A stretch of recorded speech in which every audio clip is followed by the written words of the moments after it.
Olá, segundo ano, tudo bem? Hoje nós vamos começar um tema novo, um tema que se denomina comunicação dos atos judiciais, comunicação dos atos processuais, né? A gente sabe que o processo é comandado pela iniciativa das partes, quer dizer, o juiz determina que os atos sejam realizados e as partes os cumprem, e portanto o juiz promove deliberações a partir desses requerimentos que as partes fazem, ou o juiz impõe o andamento que a lei determina. Todos os atos processuais, eles são, portanto, cumpridos a partir de uma determinação judicial, ou porque a lei impõe, ou porque em face de um requerimento o juiz responde determinando alguma providência. Esses atos judiciais, portanto, são fundamentalmente levados ao conhecimento das partes, que são as principais interessadas. Via de regra, enquanto as partes estiverem representadas por seus advogados, a comunicação desses atos judiciais, que são, portanto, levados ao conhecimento das partes, se dará normalmente através da publicação no Diário Oficial.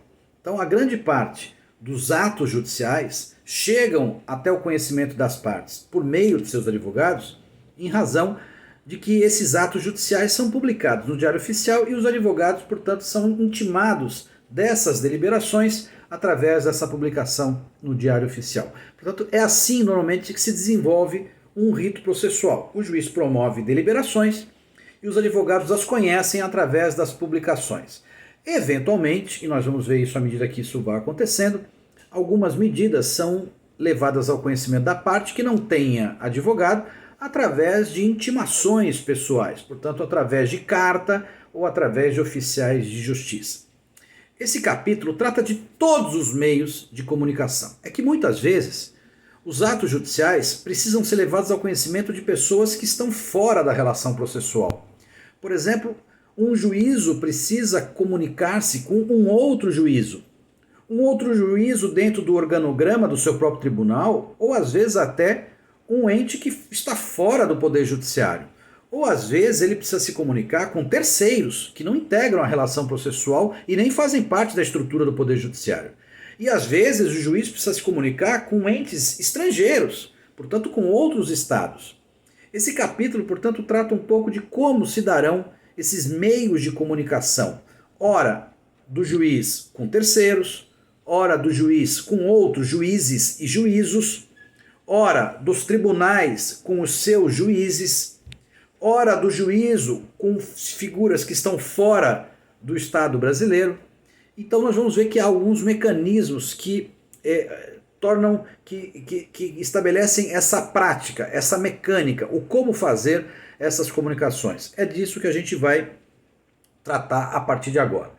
Tudo começa no artigo 236, que diz exatamente isso, né? Os atos processuais serão cumpridos por ordem judicial. Então são os juízes que determinam o cumprimento das suas ordens. E isso, portanto, é levado até o conhecimento daquele que tem que cumprir ou daquele que se interessa eventualmente por esse cumprimento. Nós temos basicamente dois tipos de comunicação de atos judiciais. Nós temos, alguns tipos de modos de se fazer essa comunicação. O artigo 237 estabelece basicamente 4 formas padronizadas de que o juiz se comunicará com outras pessoas. O 237 diz: será expedido carta, portanto, o nome que se dá a esse meio pelo qual o juiz se comunicará com todos esses atores que estão descritos no artigo 237 é carta. Por exemplo, no inciso 1, será expedida uma carta de ordem, portanto, o nome que se dá é carta de ordem, quando o tribunal precisa se comunicar com os juízes que estão hierarquicamente abaixo dele. Portanto, quando um tribunal precisa dar uma ordem a um juiz que está abaixo dele, portanto, no organograma do tribunal, o tribunal, os desembargadores, precisam que um juízo cumpra uma determinada ordem, o nome do documento que se expede é carta de ordem. Comunicação, portanto, do tribunal com os juízes que estão abaixo dele é carta de ordem.